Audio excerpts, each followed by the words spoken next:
When I was 17, Arabella Churchill, who was Winston Churchill's great-granddaughter, asked me and said, would you be willing to work in the Circus Big Top? And I thought, oh, wow, that's a step up, yeah, I'll consider that. Theatre and Circus comprises of 3 large venues, being the Circus Big Top, the Astrolabe tent, which is theatre. On top of that, we've got a whole host of risers that are in all the different fields, and then we've got outdoor stages.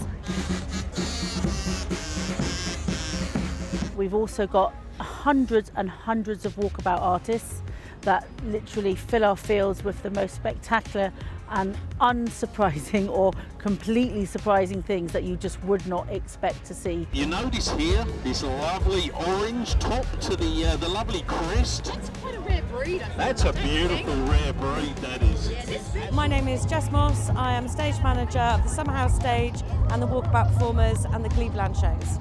Beautiful. Is that a mating ritual? I think it will be. She will be surrounded by males. She's looking for a mate.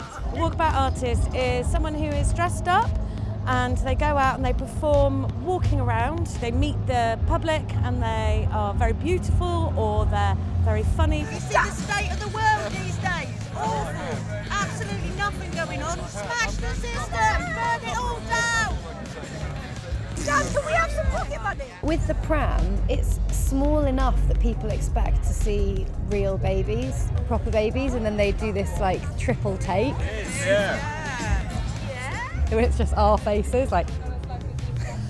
Got 5 mates. What are you looking at?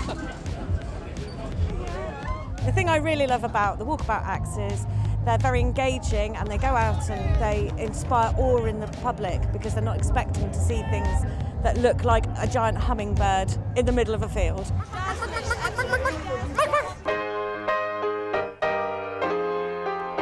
I'm Mick Andrew and I am the venue stage manager for this tent, which is the Astrolabe Theatre tent. It's a real challenge to make theatre work in a greenfield site, and I feel a real sense of satisfaction when we get it to work. The performers are happy, the punters are happy, everybody's having a good time.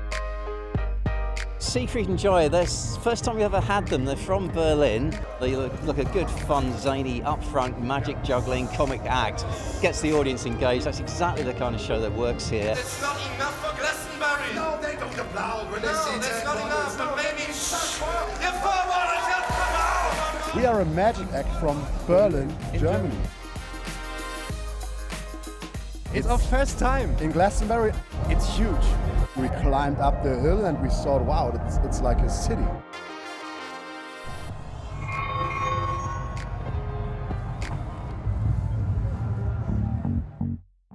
You can see everything at the Big Top, and really, if you want grand volant, which is full swinging trapeze, you can see that. That's very traditional. You also see a lot of contemporary shows, sear wheel, circus, aerial silks, hoop, tumbling. If you want to see it, we have it.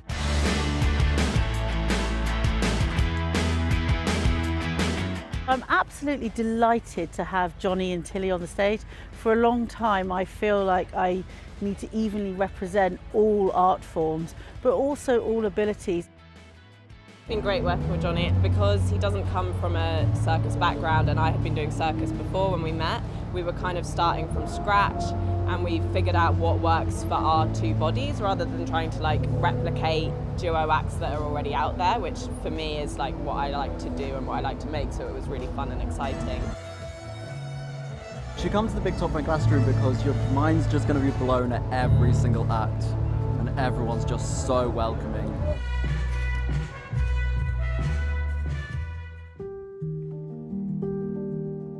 I love heights. I get loads of adrenaline and stuff from going really high, so I love it. I'm like, woo, I feel like I'm flying and it's nice.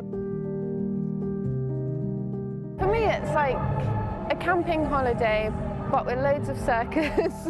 I just kind of stay in this area, and I sometimes venture out to music and things like that if I've got the time, but I'm just quite happy to be here actually. Circus is also something that should be revered in my eyes. It's pushing the human limits right through to what the human body can do and what can be achieved by it. My name is Michael Wright. I'm 74, soon to be 75 in August. I've been doing trapeze since I was 21. I started flying in 1968, and I do a variety of aerial acts. So I suppose it's like a drug, but it's a free drug, and the endorphins are there, the feeling of achieving something, and also to try and be an inspiration to people who follow, that why should you give up when you're 30 or 40? Go while your body will let you, and that's my goal, is as long as my body will let me, I'm going to go. I hope people come to the circus and theatre fields and they are mesmerised and they get waylaid by what they see, and they're seeing something that literally takes them to another realm where they can enjoy and be a child again and enjoy in wonderment what they see. We want to create magic, and we're taking people into a realm where they can forget life and just be wowed and wondered for that time they're with us.